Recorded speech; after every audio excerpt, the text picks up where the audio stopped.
네, 안녕하십니까. 성요원입니다. 저는 현대백화점 문화센터에서 주로 강의를 하고 있고요. 클래식 오디세이, 시네마 오디세이 이렇게 두 테마로 주로 강의를 하고 있습니다. 오늘은 그 영화 블랙스완에 대해서 말씀을 드릴 건데, 그 블랙스완이라는 부분이 이제 오페라에서 이제 차이콥스키 오페라 백조의 호수에서 그 재료를 가져왔는데, 일단 그 백조의 호수 1막 피날레 부분을 우리가 들으면 다 아는 그 음악으로 시작을 한번 해볼게요.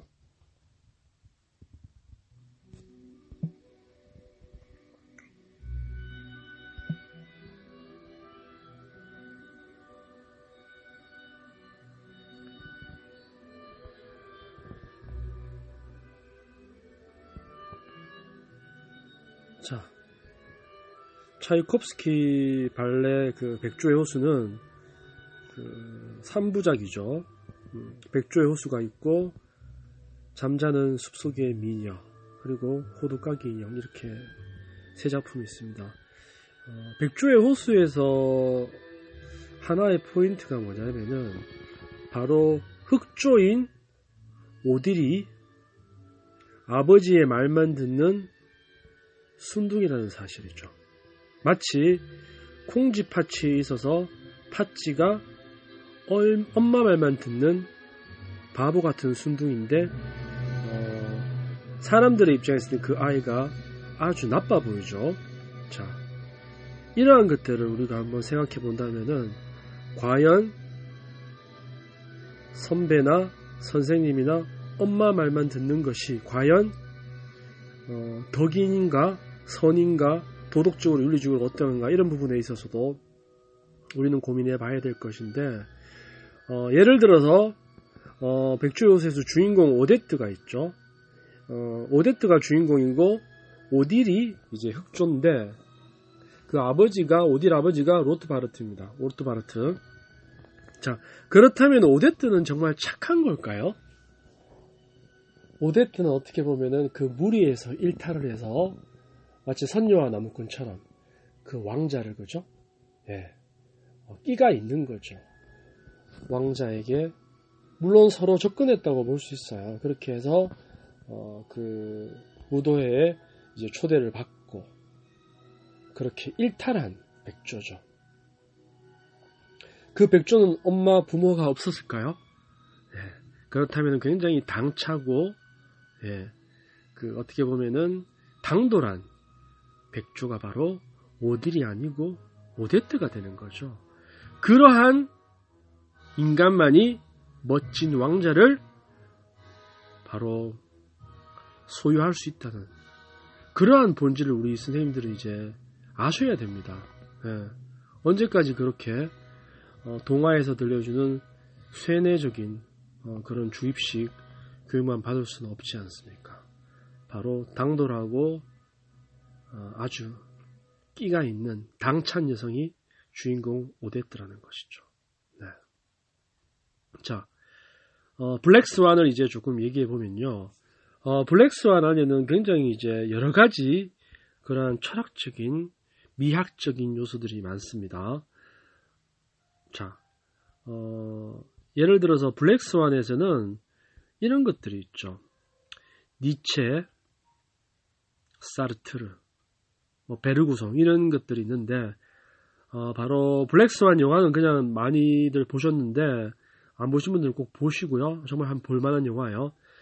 사르트르의 타자와 지옥, 니체의 초인과 마지막 인간, 그리고 영화에서의 어떤 미러 효과, 이런 것들이 영화 안에 내포되어 있는데, 일반인분들은 이제 그런 거를 어떤 의미인지 잘 해석하기가 어렵습니다.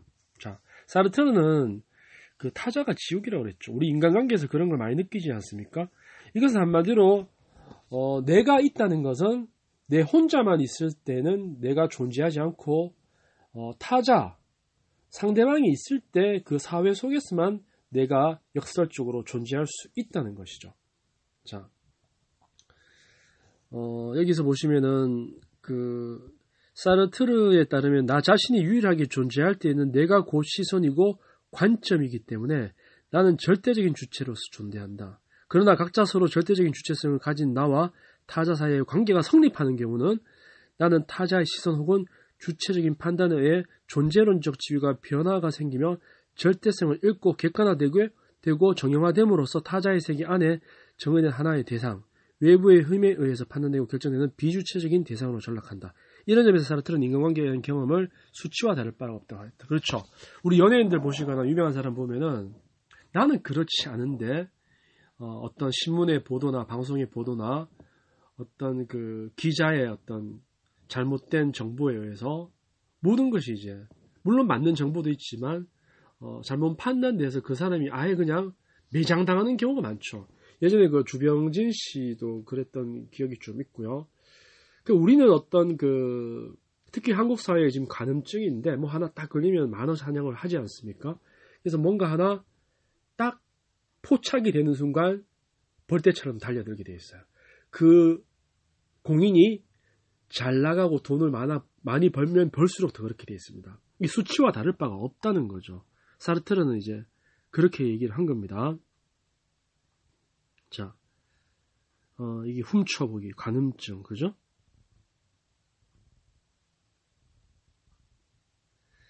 사르트르에 따르면 자기 자신만의 절대적인 주체성, 실존은 타자가 존재하지 않을 때만 가능하다. 이건 아까 했던 말과 역설적인 관계인데 나와 타자의 관계는 결코 동등해질 수 없으며 양자는 반드시 주체 대상의 관계를 가지는 것이다. 그러나 타자는 필연적으로 존재하는 존재자이다. 필연적으로 존재하죠. 따라서 나의 실존은 언제나 필연적으로 와해되고 황폐해야 된다. 여기에서 우리는 타자를 인정할 수밖에 없죠. 나의 주체를 인정하기 위해서 타자를 인정할 수밖에 없어요. 내 혼자 있을 때 나라는 그 존재자는 존재하지 않는다는 역설이 포함되거든요. 그런 현실에서 그럼 우리는 어떻게 해야 될까요? 타자를 피할 수는 없어요. 그렇다면 우리는 오로지 그 타자를 같이 살면서 상호 교류는 있지만 완전히 지워버리고 내가 스스로 단독자로서 주체자로서 자립해서 우뚝 서야 된다는 것입니다. 이것이 정말 그 불교에서의 그리고 서양 철학에서의 가장 중요한 그 공통 분모가 될 수 있는 정말 말은 쉽지만 하기 어려운 그러한 그 정신이라고 할 수가 있죠. 말은 쉬운데 과연 우리는 인간관계에서 타자의 어떤 평가나 이런 데 우리가 영향을 받지 않을 수 있을까요? 댓글 같은데 너무 상처받죠. 근데 그거를 극복해야 된다는 것입니다. 여기에서 나오는 것이 바로 니체의 바로 그 극복, 초인. 저는 이러한 부분들과 이제 연결되어야 된다고 합니다. 자, 그거와 대치되는 게 이제 마지막 인간인데 이 니체의 마지막 인간은 그 니체의 명저인 짜라투스트란 이렇게 말했다 해서 나온 개념인데 현대인들과 굉장히 비슷합니다. 네.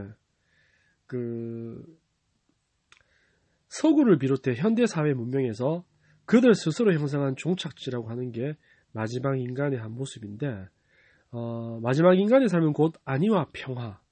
그들은 법과 복종의 차이에 대해 무심하고 극도로 나약하거나 한심하게 그지없는 자들이라 한다.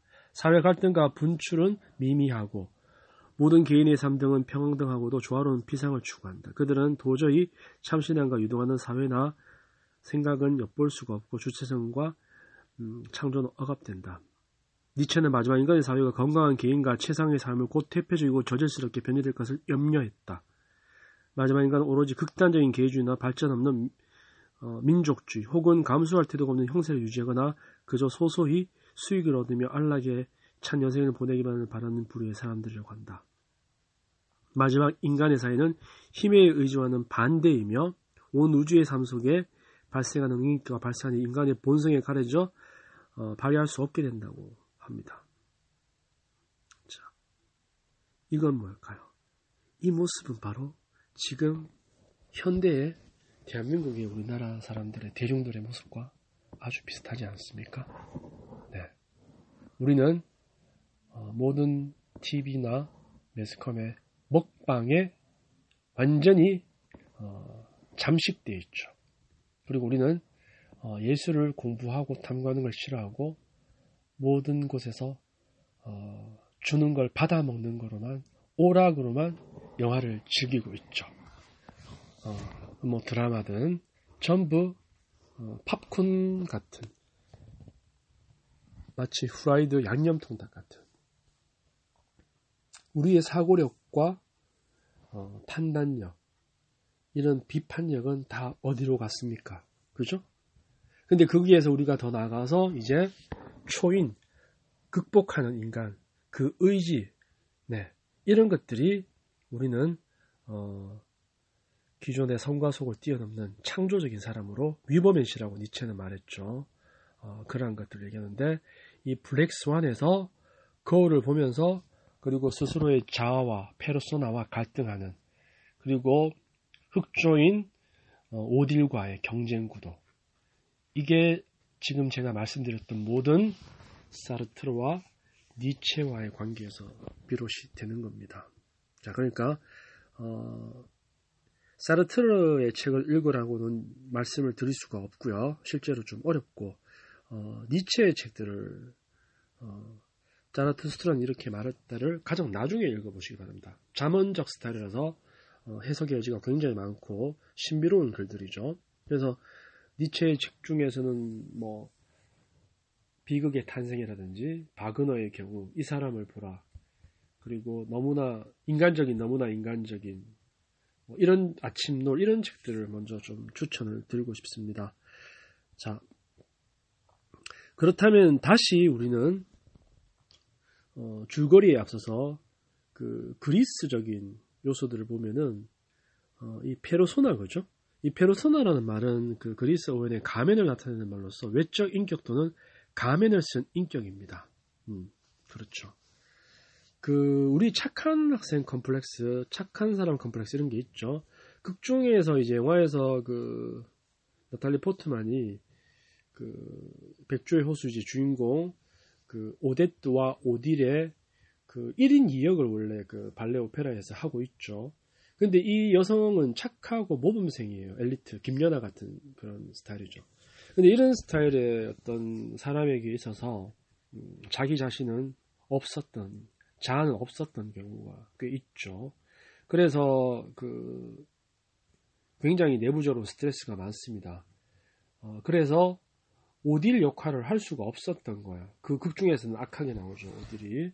그런 카리스마나 그런 악의 힘, 이런 것들을 보여줄 수가 없어서 굉장히 이제 고민을 하고, 결국에는 그 역할을 스스로가 감당을 할 수 없게 되는, 네, 영화를 보시면 하는데 제가 스포까지는 해드릴 수가 없고요. 네, 그렇게 됩니다. 극에서는 내적 갈등, 그것이 마지막에 어떻게 결론이 나느냐, 아주 영화에서는 연출을 잘했더라고요. 이카루스의 날개 같은 그런 컨셉으로 아주 미학적으로 연출이 됐는데, 우리는 또 프로이트의 리비도를 한번 이 영화에서 또 유추할 수 있어야 됩니다.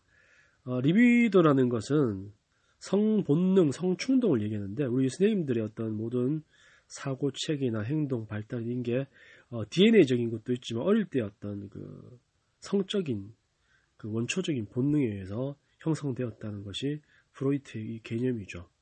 뭐 구강기 이런 게 어렸을 때 많이 들어보셨을 건데, 성기의 접합을 바라는 욕망과는 조금 다르지만, 리비도가 사춘기에 갑자기 나타나는 것이 아니라 태어나면서부터 서서히 발달하는 것입니다. 성본능은 구순기, 항문기를 통해서 이제 쭉 사춘기에 다시 이제 성령으로 나타나는데, 중도에서 이제 뭐 조금 환경에 의해서 중지되기도 하고, 거꾸로 되기도 하고, 이상성욕이나 신경증으로 이제 가는 경우도 있다고 합니다. 우리 현대인들은 어떤 정신병이 한 개씩은 다 있죠. 리비도는 대상에 주입되어 축적되는데, 리비도를 대상 리비도라고 합니다. 이러한 리비도를 우정, 부자 간의 정, 연애 같은 것이 속하고, 자아에 주입된 리비도를 자아 리비도 또는 나르시시즘이라고, 우리가 나르시시즘 많이 들어봤죠. 나르시시즘. 네. 리비도가 충족되기를 바라다가 충족되지 않을 때는 불안으로 오게 되죠. 또한 리비도는 성화대의 정신활동의 에너지가 되기도 하고, 이게 자기 보존의 어떤 반복 강박 같은 부분들도 있고요. 나중에 이들을 결합해서 에로스, 뭐 죽음의 본능, 이렇게 이제 삶을 파괴하는 본능과 대립을 시키는데, 이러한 그 어떤 갈등이나 결핍이 있었던 사람들이 천재가 많죠. 그 결핍을 이제 채우는 에로스가 되기 위해서 아주 그 과도하고 열정적으로 목숨 걸고 어떤 일에 빠지는 경우가 있습니다. 이러한 분들에게서 어떤 좀 변태 성욕도 있고요. 전문직에서 좀 말 찾아볼 수 있는 부분인데, 저는 오히려 그 변태라는 말이 좀 더 변태스러워요. 사람이 어떻게 그죠? 변태가 안 될 수가 있습니까? 창의적이고 창조적인데, 그죠? 네. 이러한 리비도적인 그러한 부분들도 미러 효과, 그리고 여러 가지의 메타포로서 뭐 베르고송까지는 안 가겠지만 현대 영화의 모든 그러한 장치들이 이 영화 구석구석에 연출되고 있습니다. 자, 이 영화가 이제 그 백주의 호수라는 발레 오페라를 먼저 보시고 음악도 알고 이러한 상황에서 이 영화를 본다면 그 차이콥스키 발레 음악이 구석구석에 꽤 나오거든요.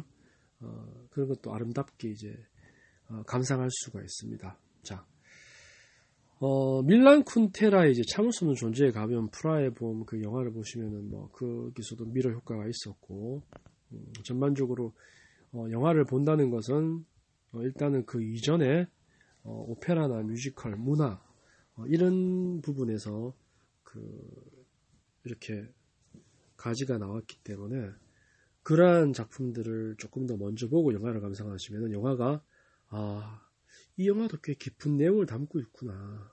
그러니까 이 영화 안에서만 해도 니체, 사르트르, 프로이트, 융, 밀란 쿤테라 이런 게 다 포함되어서 이제 연결할 수가 있거든요. 네. 그래서 거울을 본다는 것, 속옷을 입었다는 것, 모자를 썼다는 것, 이러한 것들이 프라하의 봄에서 어떤 상징이었는가, 그죠? 다니엘 데이루이스와 줄리에 비노시가 나왔던 영화 그 프라하의 봄도 꼭 보시길 바라고요. 자, 그러면은 이제 본격적으로 얘기를 좀 해드릴까 합니다. 이 백조의 호수 마지막 장면에 그 나오는 그 피날레 음악이 있는데 저는 이 음악이 너무 감동적이에요. 이 음악을 딱 들었을 때 어떤 느낌인지 선생님들이 한번 느껴보시기 바랍니다. 자,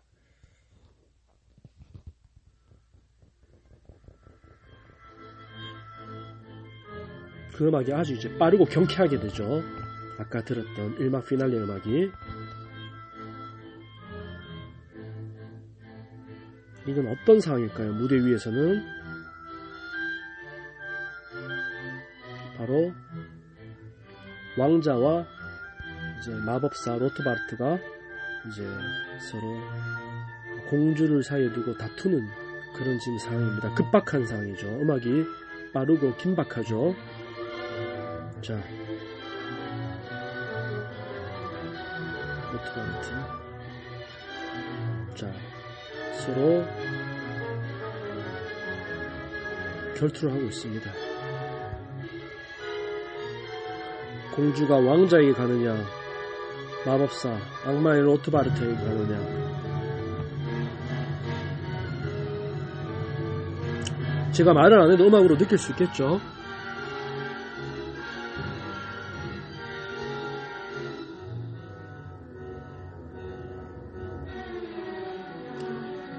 승자는 항상 착한 사람이거나 악한 사람이 아니고 이긴 사람이 승자가 되는 것이죠. 이긴 사람이 선한 사람인가요? 네.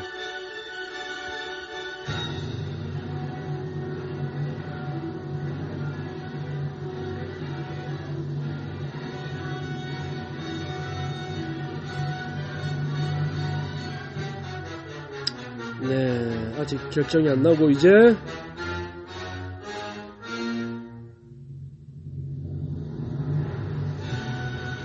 자, 결정이 났습니다.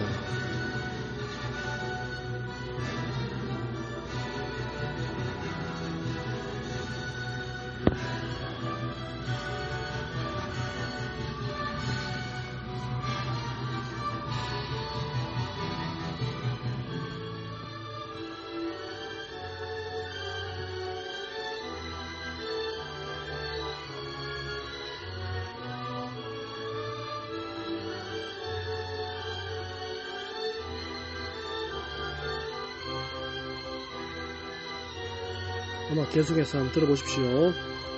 특이한 음악이 나오는 파트가 있습니다. 아주 긴박하죠, 피날레는.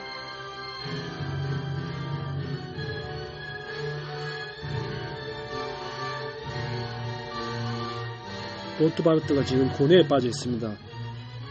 왕자와 백조 오데트는 어떻게 됐을까요?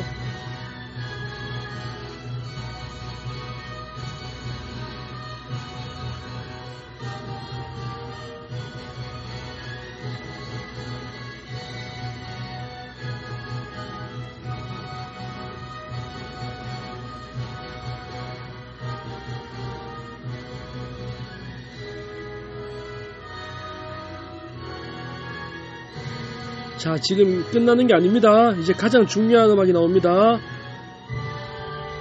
음악이 갑자기 확 바뀌어버리는 이 파트를 제가 말씀드릴게요. 감지하셔야 됩니다.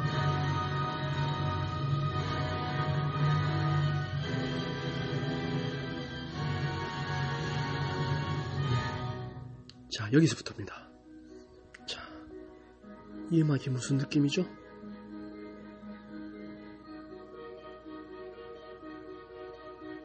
이 음악에서 여러분들은 무엇을 느끼시나요?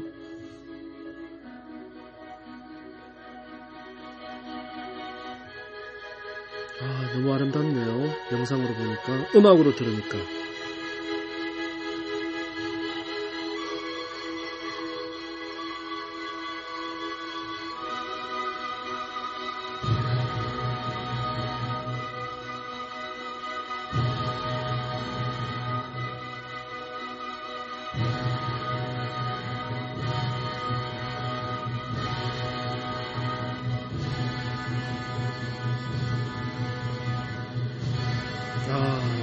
감동적이네요.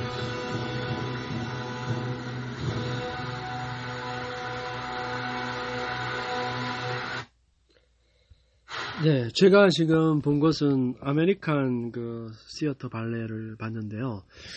백조의 호수를 정확하게 이제 좀 보면 아실 건데, 세 가지 버전의 피날레가 있습니다. 첫 번째가 이제 마린스키 같은 버전에서는 이제 당연히 이제 오데트가 왕자가 이제 잘못 이제 오인해서 오디를 잠깐 선택했지만 그거를 이제 실수를 용서해주고 이제 로트바르트와 결투해서 왕자가 승리를 하고 둘이 이제 행복하게 피날레로 끝나는 그런 이제 버전이 이제 첫 번째고, 두 번째는 오히려 로트바르트가 이기는 경우도 있어요. 그리고 오데트가 왕자의 배신을 용서하지 않고, 잘못된 배신이었죠. 용서하지 않고 로트바르트를 선택하는 그런 해피엔딩이 아닌 현실적인 그런 버전으로 끝나버리는 경우가 두 번째가 있고, 지금 본 아메리칸 발레 시어터 같은 경우에는요, 트리스탄과 이졸데 같은 버전이에요. 마지막 결투 장면에서 오히려 백조는 그걸 보지 못하고 스스로 왕자와의 영원한 사랑을 위해서 뛰어내리죠. 네. 그 호수에 뛰어내려서 죽어버립니다. 뒤이어서 왕자도 현실에서는 영원한 사랑을 할 수 없으니까, 이루어질 수 없는 사랑이니까 뛰어내려서 같이 죽게 되는데, 마지막 장면에서 그 영혼이 승화되어서 죽음을 통해서 영원한 사랑, 마치 트리스탄과 이졸데의 그러한 버전으로 가게 되는데, 아까 승고했던 오묘한 아주 감동적인 음악으로 바뀌는, 제가 말씀드린 그 부분이 바로 영혼이 하나가 되는, 아주 소름 끼치도록 감동적인 그 부분의 영상을 제가 봤기 때문에 특히 음악으로서 더 감동스럽죠. 네. 이게 바로 백조의 호수의 그러한 스토리이자 음악입니다. 네. 차이콥스키 대단하죠. 네. 이 원작을 알고 영화를 봤을 때 영화는 굉장히 쉽고 조금만 이제 인문학적인 문학적인 영화 요소들, 철학적인 요소들만 조금만 아시면은 영화가 의외로 굉장히 심오하고 깊은 내용이구나라는 것을 정말 인문학적인 영화입니다. 블랙스완은 서양 애들이 이원론적이기 때문에 이런 선과학에 대해서 이렇게 얘기를 하는데, 중요한 것은 선과학이 기준이 도대체 뭐냐는 것이죠. 아까도 말씀드렸지만 승리하는 사람이 선이 되고, 그죠? 그러니까 약한 자가 악한 자가 되는 거예요. 강한 자가 선한 자가 되고, 그런 기준으로 봤을 때는, 그죠? 자, 그렇다면은 여기에서 할 얘기들이 굉장히 많아요. 헤르만 헤세의 데미안에 나오는 아브락사스, 바로 신과 모든 위대한 것들은, 신적인 요소들은 선과 악을 동시에 지니고 있어야 된다는 메타포가 블랙스완에도 투영되어 있죠. 그래서 여자 주인공은 오데트와 더불어서 오딜도 할 수 있는 1인 2역의 카리스마가 있는 바로 그러한 발레리나였어야 했는데 주인공은 그렇지 않죠. 자, 제 얘기를 좀 해볼까요? 블랙스완은 악의 상징이 아니죠. 이미 오데트 자신이 악과 선을 동시에 지닌 블랙스완이기도 합니다. 네. 이 감독이 블랙스완의 감독이 역시나 하버드대 출신의 감독 데런 에로노프스키입니다. 그래서 이 영화 마지막 장면을 보고 이카루스의 날개를 영국 화가의 그림이죠. 그걸 딱 보았을 때 역시 이 인문학자구나, 이 감독은 이런 느낌을 많이 받았는데, 내용 자체도 굉장히 심오하고 인문학적입니다. 자,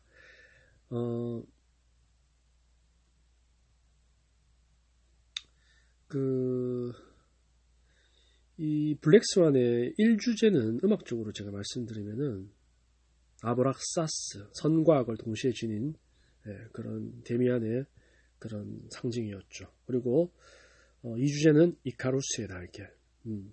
그렇죠. 우리가 모든 것에서 너무 궁극의 끝까지, 예술의 끝까지든 일에서의 끝까지든 사랑의 끝까지든 올라갔을 때 우리는 추락할 수밖에 없습니다. 주인공이 그러한 메타포가 있었죠. 영화 중에서. 네. 이카루스를 위한 에도라는 미술 작품이네요. 이카루스를 위한 에도라는 미술 작품, 제가 이 동영상을 만들 때 이걸 영상 중간에 그림을 올려놓을게요. 허버트 제임스 드레이퍼의 그림을 제가 봤을 때는 분명히 모티브로 해서 이 영화의 마지막 장면을 연출한 것 같아요. 나탈리 포트만의 마지막 모습을 보시면 알 수 있을 것입니다. 당신은 지금의 당신을 죽이고 새로운 삶을 살 수 있는가? 네. 선과 악. 선하게 행동하는 것은 의도적으로 선하지 않게 행동하는 것보다 쉽다.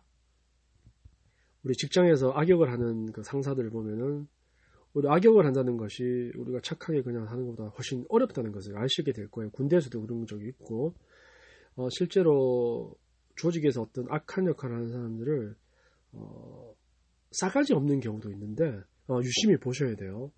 어떠한 경우에는 그런 것들을 아무나 할 수 있는 역할은 아닙니다. 오히려 착한 부분들은 할 수 있는 사람들이 꽤 많은데, 어떻게 보면은 그런 부분들은 조금 희소성이 있죠. 그죠? 네.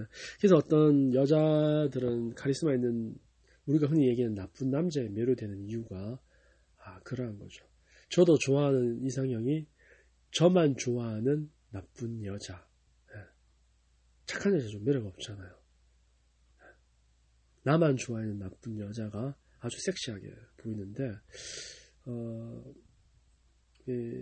극 중에서 저는 나탈리 포트만보다 그래서 그런지 오딜리오로 나왔던 밀라 쿠니스가 너무 섹시하고 예뻤어요. 예. 좀 매력이 있죠. 밀라 쿠니스 영화에서 잘 보시기 바라고. 역시나 감독은 이카루스를 니나에게 대입시켰죠. 나탈리 포트만, 오데트.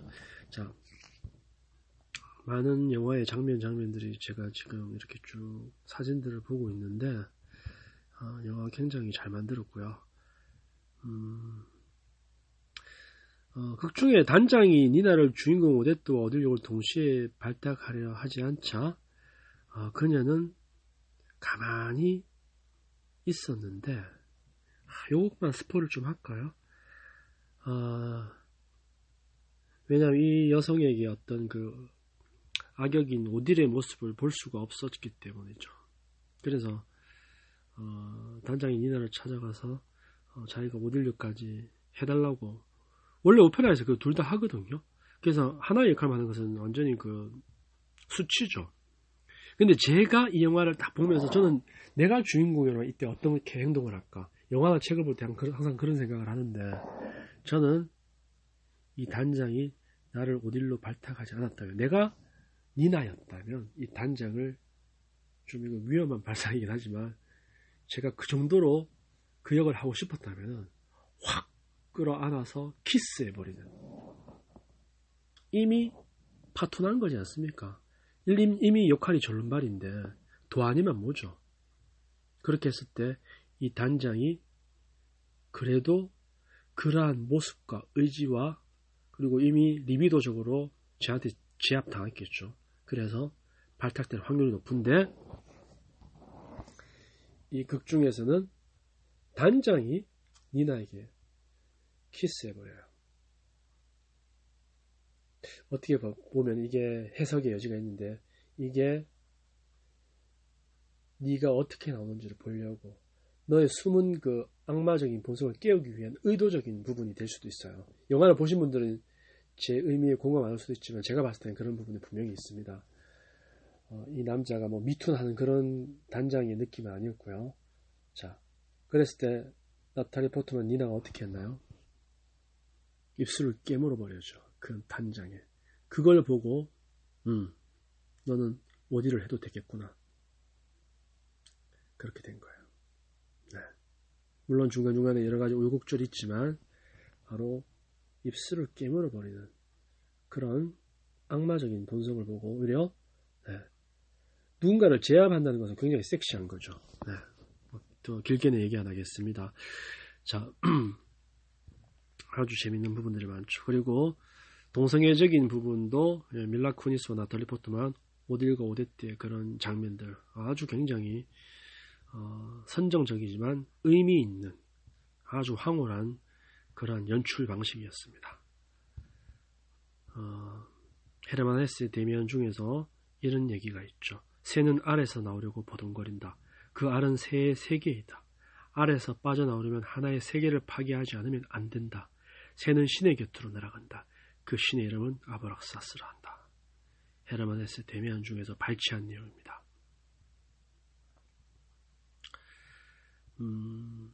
굉장히 긴 내용이 있는데 아브락사스에 대해서 한 번 더 말씀드리면 헬레니즘 시대 알렉산드리아를 중심으로 일부 사람들이 최고의 신을 부를 때 사용한 명칭입니다. 가끔 닭머리를 하고 오른손에 방패, 왼손에 채찍을 들고 두 발이 뱀으로 사도마차를 탄 모습으로 그려졌다고 합니다. 네. 굉장히 여러 가지 의미가 있지만 중요한 것은 역시 우리가 영화를, 이런 할리우드 영화에서조차도 굉장히 깊은 내용들이 많은 예술적인 영화가 많다는 것이죠. 이러한 작품들은 너무나 좋죠. 우리가 거의 뭐 배트맨, 그 슈퍼맨, 원더우먼 이런 거를 볼 동안 그 안에도 이제 그리스적인 서양적인 그런 성우 문명과 철학이 내포되어 있지만 항상 우리는 그 그리스적인 것을 좀 공부해야 될, 그리스 고전, 철학, 신화죠. 이 세 개는 정말 그 서양의 기독교 문명과 더불어서 가장 중요한 헬레니즘, 헤브라이즘 두 가지 축입니다. 자, 이 지금 했던 내용도 역시나 제가 오스카 클래식 콘서트라는 밴드죠. 밴드 검색해서 오스카 클래식 콘서트를 치시면은 지금 요 블랙스완 한두 편을 총 6편 정도를 올렸는데 지금 한두 편 얘기했는데도 지금 시간이 굉장히 많이 소모됐고 활용이 됐고, 그 안에 내용들은 이 부분보다 더 구체적인 글과 사진들이 제가 이렇게 만들어 놓은 글들이 한 2,000개가 가까이 됩니다. 블랙스완 이제 6개라고 말씀드렸는데 딱 2편만 읽었는 게 이 정도 지금 분량입니다. 음악들도 다 올려놨고 사진도 올려놨고 글도 올려놓고 사르트르, 니체 이런 그 부분도 발췌해 놓은 부분이 있으니까 거기 가서 조금 더 공부해 보시기 바랍니다. 저한테 그 가입 요청을 하시면 되겠죠. 자, 이상으로 오늘 그 블랙스완에 대해서 다루었는데 중요한 것은 영화를 재밌게 음미하면서 보시라는 거죠. 왜 감독은 이러한 장면과 이러한 음악과 이러한 타이밍에서 이러한 여러 가지 예술적 요소들을 우리에게 보여주는가, 감독의 의도는 무엇인가, 굉장히 철학적이고 그러면서도 아주 미학적인 그런 한편의 예술 영화라고 할 수 있습니다. 주인공 너무나 매력적이죠. 밀라 쿠니스와 나탈리 포트만. 이 배역도 물론 아주 좋은 캐스팅이었던 것 같아요. 네, 감사합니다.